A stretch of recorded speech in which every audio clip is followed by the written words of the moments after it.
published author, and she is going to talk to us about some of her books today. Thank you, Lindsay and Amy, appreciate that. It's been quite the couple of days getting here. I came in from Austin and spent 4 hours on the tarmac yesterday with no air conditioning on the plane. And it was 6 hours late getting in here last night until almost 1 o'clock this morning. So it's been quite the challenge, but I'm happy to be here. And I thought it might be kind of interesting to just share with you some of what I do on a daily basis with people all over the world. We have a large community of people from all faiths, all backgrounds. I think we're probably about 40,000 subscribers to our newsletter and probably 40 different countries. And the books have been translated. And the primary book is this one from Dr. Clint G. Rogers. It's called The Ancient Secrets of a Master Healer. And the Master Healer was Pankaj Naram from India. And I've made a few trips to India, and I've been studying the works in this for 6 years. And I've been doing classes and coursework and then writing books that go along with this. And so I was going to talk a little bit about it and actually show you what we do on a daily basis as a community of people from all over. We have from India, we have a large Jewish community, we have Catholic nuns, we have people from all backgrounds and all walks of life who join together for peace, light, and love, basically. And so I was just going to share some of that with you and some of the ancient secrets, as we call them, for health and doing some things of making our bodies work a little bit better sometimes. So the book opens up with, I think, the most beautiful quote. It says, "I didn't come to teach you, I came to love you, and love will teach you." So try to keep that in mind as we're doing things, that I'm just here to love you. And how could I possibly love you if I don't know you? Because God created you. God is in you, God is in me, God is in everything that's living. If you call it spirit, divine, source, we're all love. From top to bottom, every cell in our body was light and love. And so that's what I was going to talk to you a little bit about. And then the other books, my son was born with celiac disease, so I started gluten-free cooking in 1977. Yeah, I'm in my 70s. And this is the cookbook that I wrote that follows the guidelines: gluten-free, dairy-free, sugar-free, and it's about eating for your body type. And a lot of it's called Ayurveda, which is a life science from India. And then during the pandemic, I couldn't get my dog to the bed, so I used herbal remedies, and I used the recipes in this book that I wrote to make food for my dog, and then recipes for things for remedies for cats. There's stories from people all over the world about using energy and other things for animals, everything from kangaroos to eagles, and I have a great relationship with vultures in my farm outside of Austin.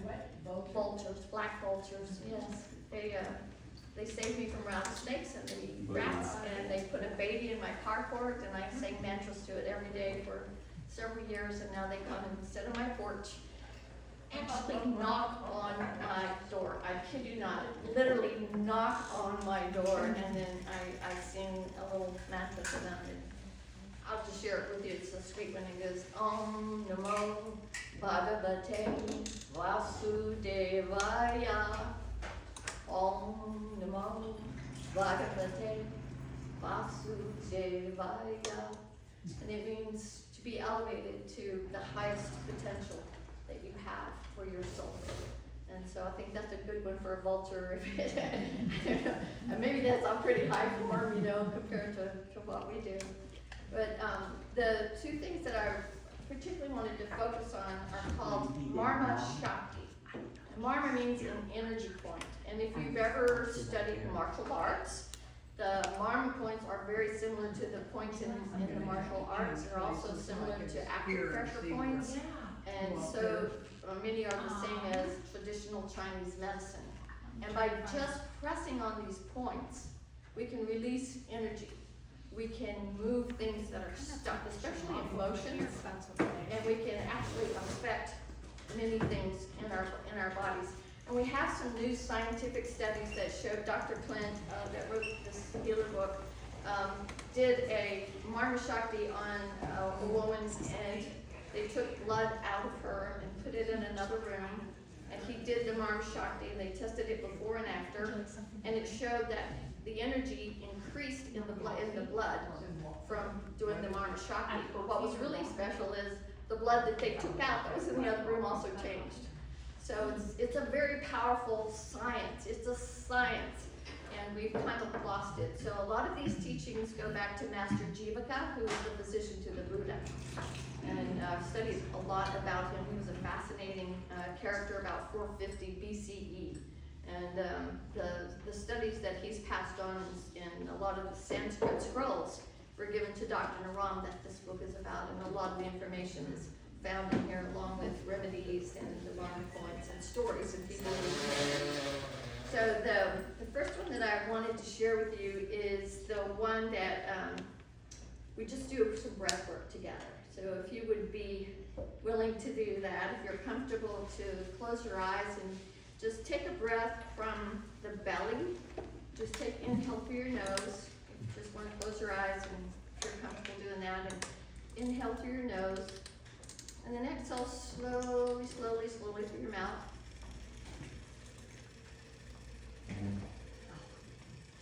Take another breath from the belly.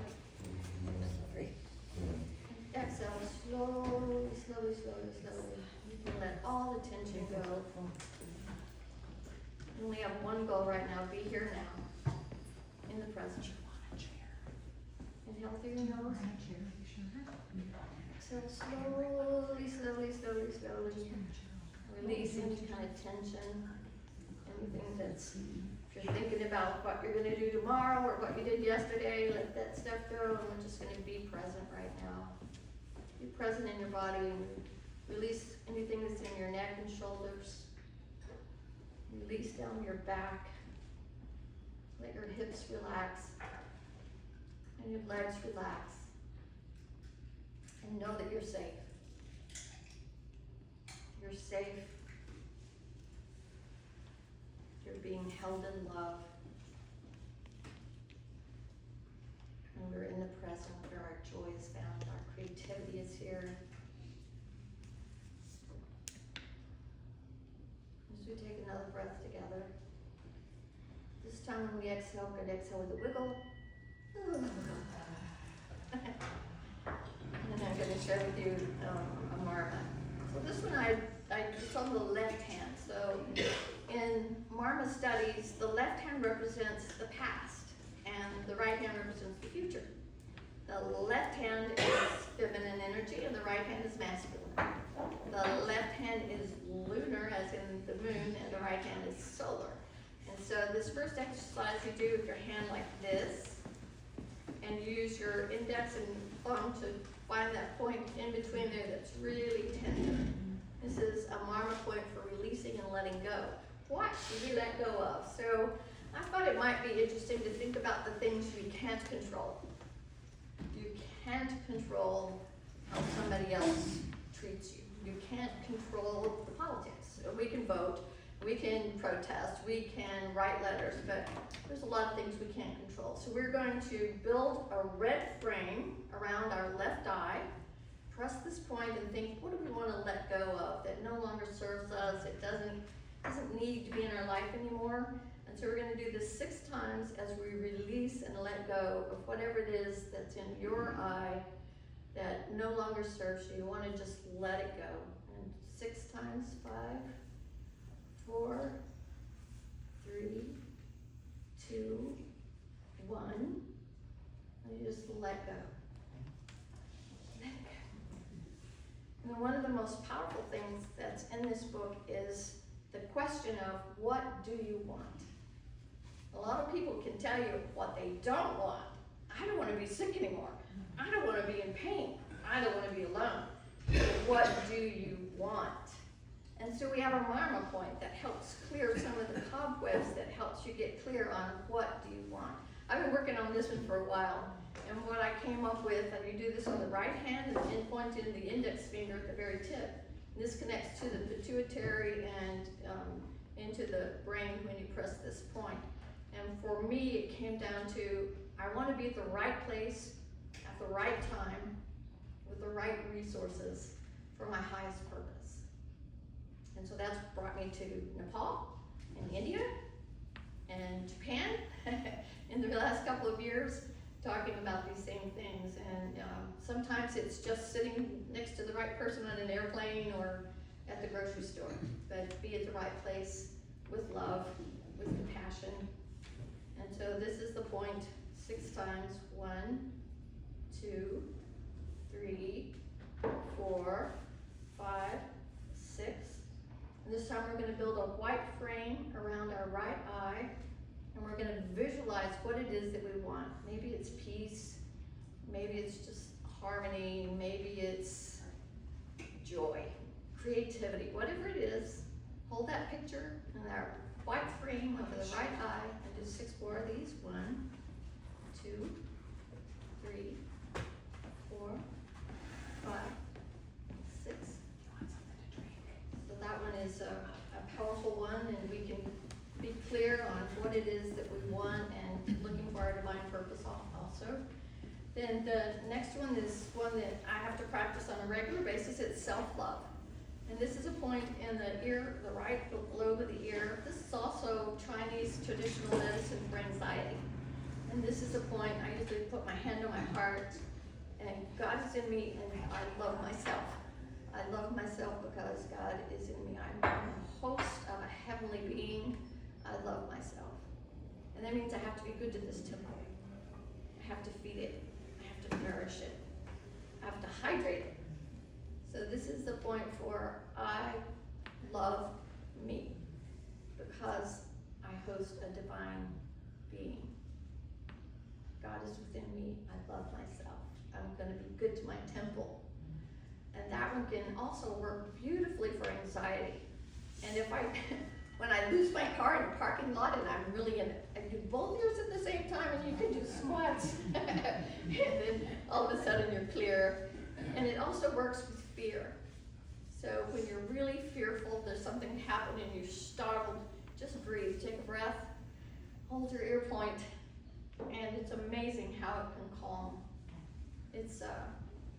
They're powerful, and once you kind of get the hang of it, they're pretty fun to do also. So this next one has really great potential for anybody, but especially children and people who have a little bit of confusion. It helps your mind be cohesive. And you do this by putting your third fingers together, and you put your right palm on your forehead, touch your fingers, and then you pull up on your scalp. And thinking peace and calm.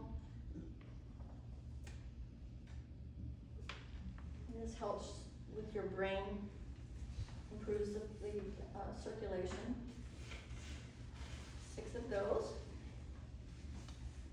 And this one, we have quite a few teachers of special ed children, and the children really respond well to this.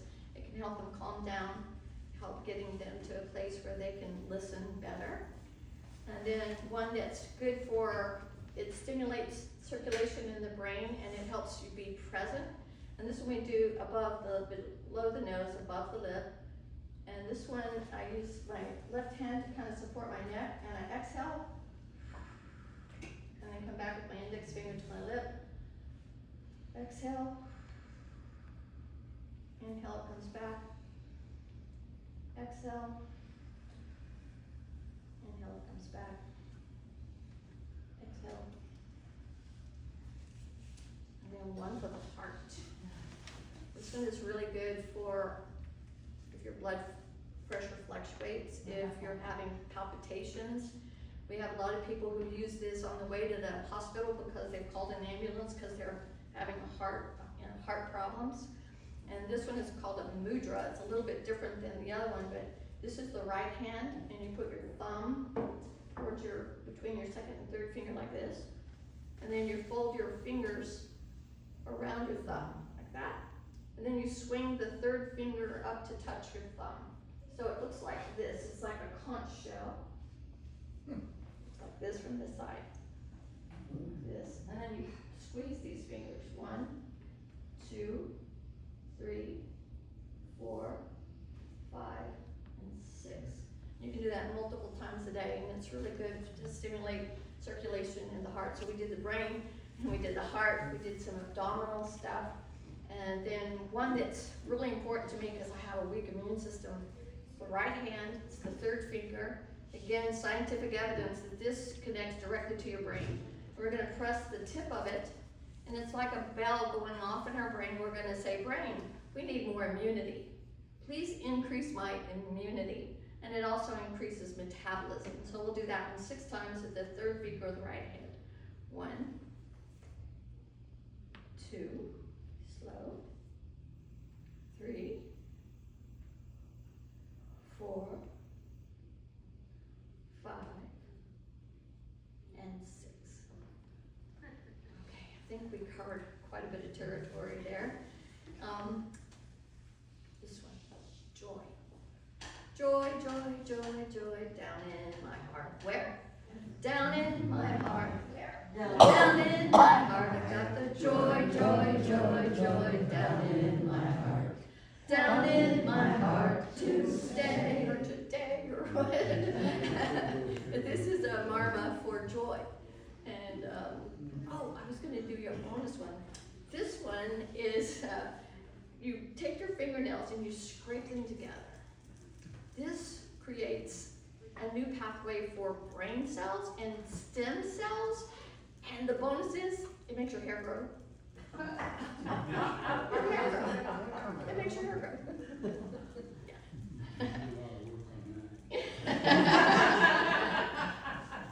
Mine sometimes grows in the wrong place. So that's kind of an introduction to Marmaas.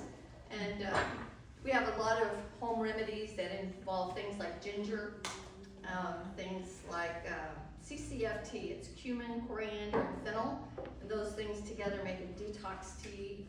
But hydration is probably, I see people hydrating here. That's the most wonderful thing, is to have hydration, and our bodies need that so much. And coconut water is a wonderful hydrator.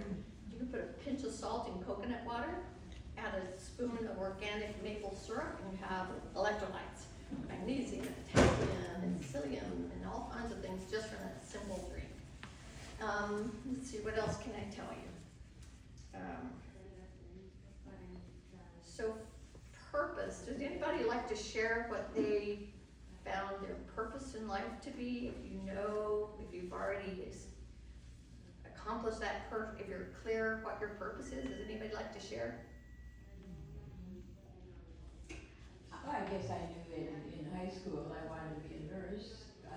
You know, for one thing, it was the cheapest profession compared to teaching. Mm-hmm. You know, at that time it was $600, and I thought you couldn't touch that now. You know. That's one course, maybe. Yeah. At a local junior college, maybe. So nursing was your passion and your calling. How about somebody else? Well, I have a passion for sharing God's love with everyone, Beautiful. and I've had it all my life. What a blessing. How about the love for yourself? Starts there, doesn't it? Oh, yeah. I deal with people every day who have a hard time loving themselves. Some people that call me from the psychiatric ward in New York on a daily basis, sometimes 7, 8 times a day, because they can't find love for themselves. And that's a hard one when people have that block, you know, but all I can do is say, I love you unconditionally, and I love you because God's in you. And they just keep trying to reiterate the same thing, but that self-love is so important. Rhonda found her passion teaching Spanish. How many years? A lot. 20, Oh, I think close to 30. close to 30 years teaching Spanish.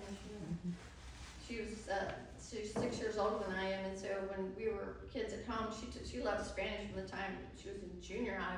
And she'd start saying Spanish words to me that I didn't want to hear, and I never learned to speak Spanish because I didn't want to know what she was calling me.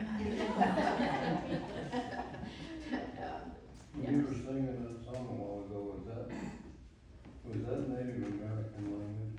The mentor was from Sanskrit. This is fine. Yeah, it's Sanskrit. Would you like to drink? Why is everything 6 times? God rested on after 6 days. It's kind of a good number. Some people do 7, some people do 9. We just do 6. I've got a whole list of things, the reasons for 6, but yeah.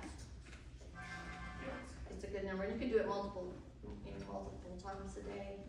That's one of the 6 keys to Siddhaveda, though. The others are lifestyle, which getting out in the sunshine. What a powerful thing, just especially the morning sun before 10:30, 11 o'clock. Just the energy that we get from the sun is so, and they've proven it helps our mitochondria. And that's really important that we get out in nature and hug. We've got some trees you could hug around here. We certainly have a beautiful pond to get out and enjoy nature and commune with those other natural creatures that we have out there. Does anybody have questions that you have about? How long has he been an author? Thank you. About 5 years. Okay. I've got my 3rd set of books coming out soon. I hope they'll be out.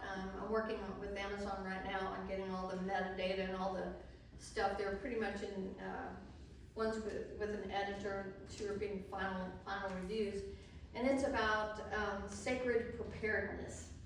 And it takes some of these same concepts of dealing with anxiety and fear. Just take a breath.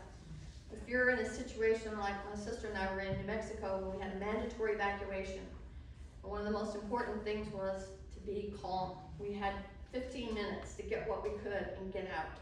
And it was a 350,000 acre fire. 55 of our neighbors lost their homes.